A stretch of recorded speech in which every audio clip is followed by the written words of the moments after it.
मैं अक्सर कहता हूँ कि अगर हम सिर्फ अल्लाह ताला के नामों को पहचान लेना, उसके एक एक नाम की हम पहचान कर लें कि अल्लाह ताला कौन है, वो क्या कर सकता है और वो क्या करता है और उसने क्या कुछ किया है, तो यकीन करें हमारी ज़िंदगी में जितने मसले, परेशानियाँ, दुख, गम, रंज जो कुछ भी है, वो सारे ख़त्म हो जाएं।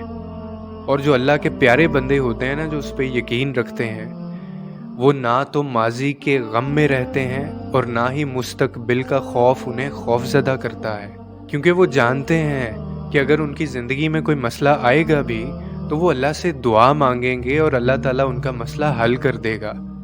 और आप ही बताइए कि आपके मसले और परेशानियाँ क्या अल्लाह ताला के अलावा कोई हल कर सकता है? बिल्कुल नहीं, कोई नहीं कर सका आज तक, आप भी नहीं कर सकते।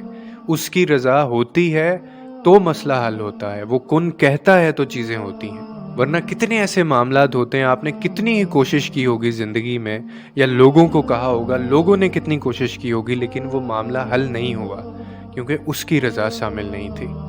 और उसकी रज़ा में राज़ी होना यही हमारा काम है।